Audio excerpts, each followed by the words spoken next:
nananawagan sa sambayanang Pilipino na itigil nyo nang habang nandito itong gobyernong ito at ang general manager ay ang magnanakaw na Robles. Huwag kayong tataya sa loto! Yes! Yes! Mga magnanakaw, itatwi! Mga magnanakaw, itatwi! Mga magnanakaw, itatwi! Mga magnanakaw, itatwi! Noong kapanahunan namin, during the Duterte administration, tuwing may sakuna, Mark, tuwing may sakuna, maglindol, bagyo, o may baha, ang PCSO ay nangunguna sa pagbibigay ng ayuda. Nung mag-ground zero ang Pampanga, dumating kagad ang ating mahal na Pangulo doon at ang hinanap ang PCSO. Kaya takbo kami kagad punta doon. Nakita namin hanggang sa mga etas, namigay kami. Iba ang ayuda, iba ang financial assistance. Nang magkaroon ng ang Katanduanes, ganun din ang ginawa namin. Sa iba-ibang parte, sa bandang sa norte, nang nagkaroon ng baha. Sa Mindanao, sa Visayas, kagad makikita nyo ang mukha ng PCSO. Yes. Pero ngayon, nagkaroon ng baha sa Davao. Maraming sakuna. May nakita ba kayong mukha ng PCSO? Wala!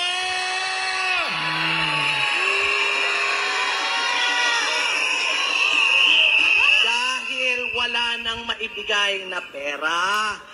Yes. Dahil hinalon ng todo ni Robles para ibigay kay Liza Araneta Marcos at kay Bongbong Marcos. Wow. Banat. Talaga? Mga abusado! Binigay kay Liza Marcos at kay Bongbong Marcos ang pera? Itatwi! Mga kawatan. Itatwi! Mga abusado! Itatwi! Sa sambayan ng Pilipino at sa mga nagmamahal sa ating bansa ng ating demokrasya, dapat pumunta na kayo dito sa Liwasang Bonifacio.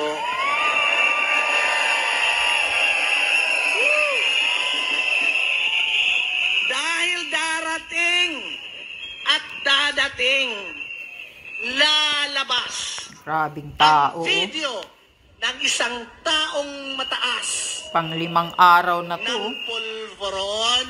Woo! Ayuyuy!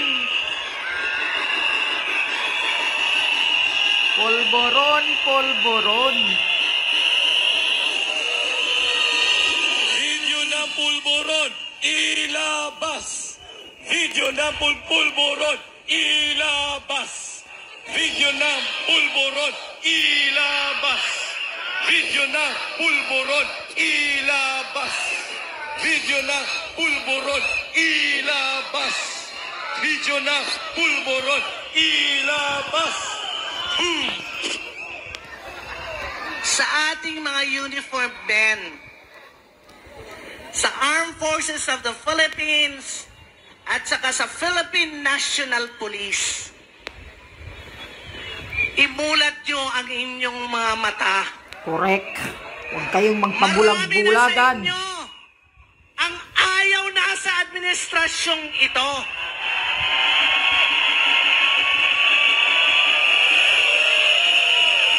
Bumaba ka na! Bumaba ka na! Bumaba ka na! Bumaba Bumaba ka na! Bumaba ka na! Bumaba ka na! Bumaba ka na! Bumaba ka na! Bumaba ka na! Daming tao.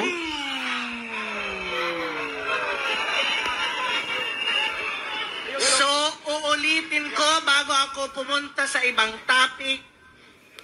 Uulitin ko ulit ang pakikiusap ko sa lahat ng Pilipino na wag nang tataya sa loto.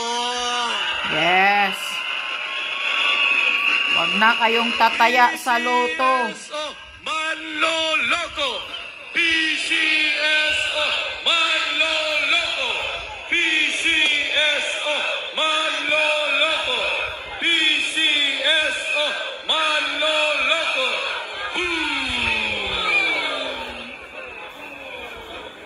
Ikaw, Mel Robles, your days are numbered.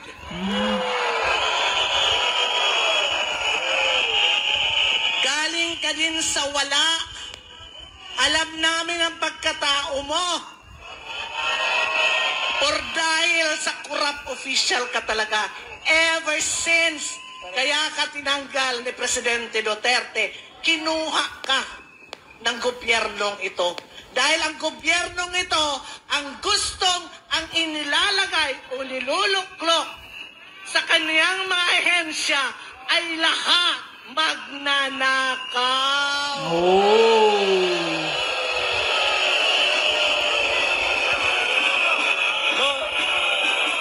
Magnanakaw! Sino? BBM! Sino? Magnanakaw! Magnanakaw! Magnanakaw!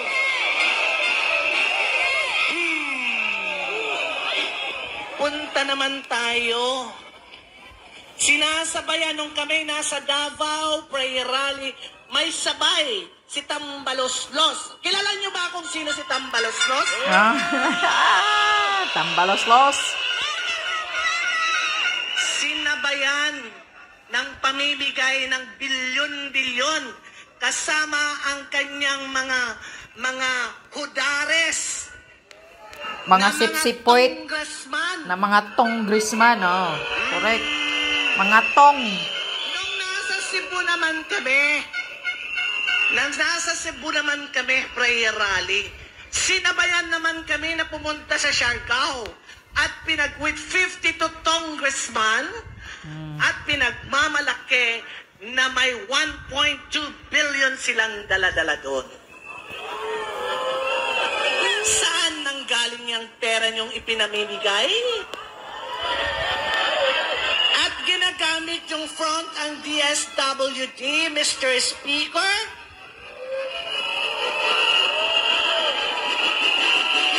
Martin Romualdez. Tambalos-los kapal ang mukha! Tambalos-los kapal ang mukha! Tambalos-los kapal ang mukha! Tambalos-los kapal ang mukha!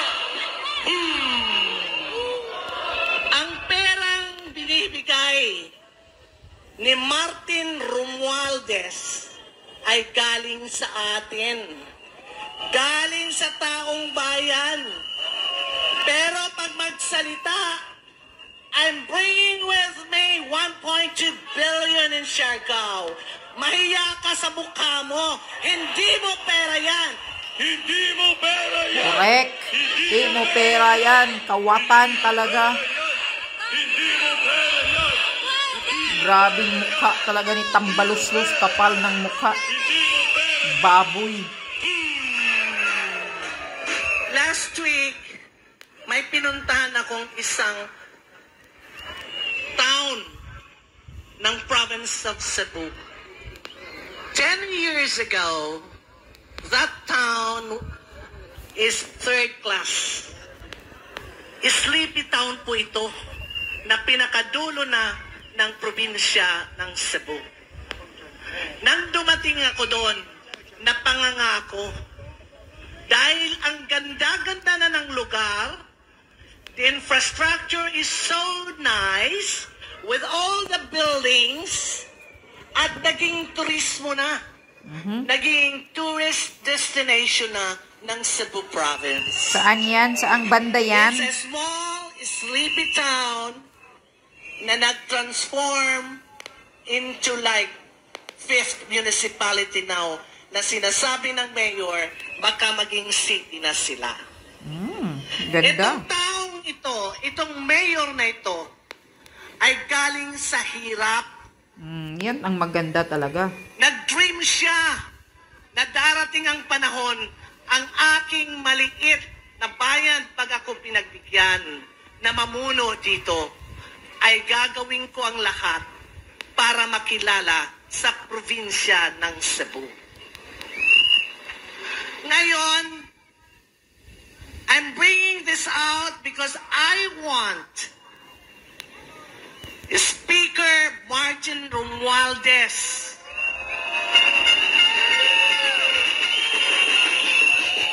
namimigay ka, sabi mo, bilyon-bilyon ang binibitbit mo. Bakit hindi mo puntahan ang sarili mong bayan ng Tacloban? Correct. Yan, walang asinso hanggang ngayon. Tacloban, ang dumi. Tinaguri ang syudad. Pero ang dumi-dumi ng kalsada, ang pangit ng infrastruktura, wala kang makitang magandang building. At ang rason nyo dahil sa Yolanda. Tagal na ng Yolanda May mga nakausap ako doon. Tagal na ng Yolanda. Nagpatayo kayo Ilang taon na? ng Yolanda housing. Mm. Pero walang nakatira. Yan, tulad ni Panot Aquino noon. Walang ilaw, walang grabe naman yan. tubig, walang kalsada. Ay, naku. And now, you are dreaming to be the President of the Republic of the Philippines? Oh, kapal ng mukha mo, Romualdez ka. Langhiya ka. Yan, pahiya ka You ngayon. are dreaming to be a Prime Minister of the Philippines?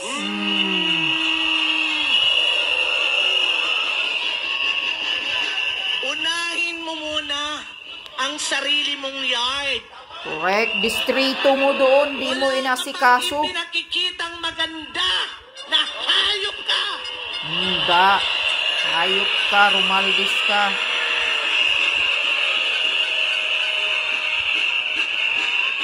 Marami akong mga congressman friends. Ako'y tinatawagan. Pinupuyo ka. Sandra, sister, tigilan mo na si Speaker. Mabait naman. Mabait ba itong masyadong walang utang na loob? Hindi.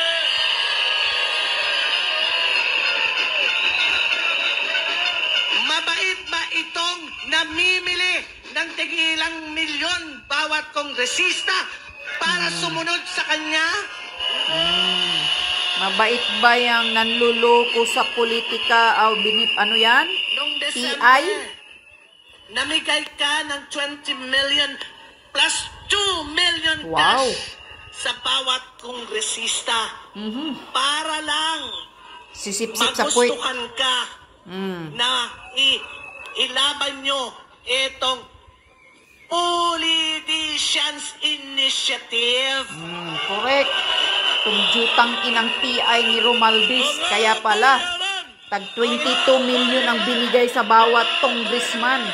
Mga bayaran! Grabe ha. Bayaran! Grabe talagang pagkupkup ni Tambalos ko sa pira natin. Pagnakaw. Mga kababayan, magra-wrap up na tayo kasi may curfew tayo ng 10 o'clock.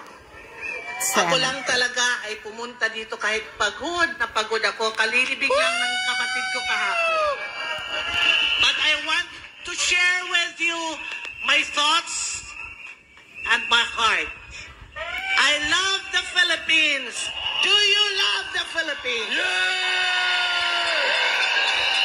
I love freedom. Do you love freedom?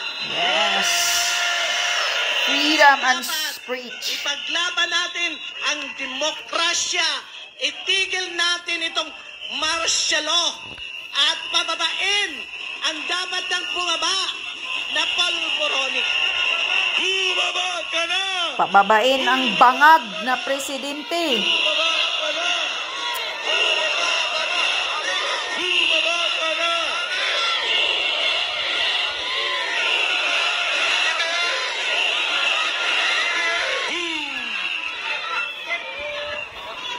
Again, bago ako bababa ako sa entablado. Pero pababain natin ang nasa Malacanang. Yeah! Yes.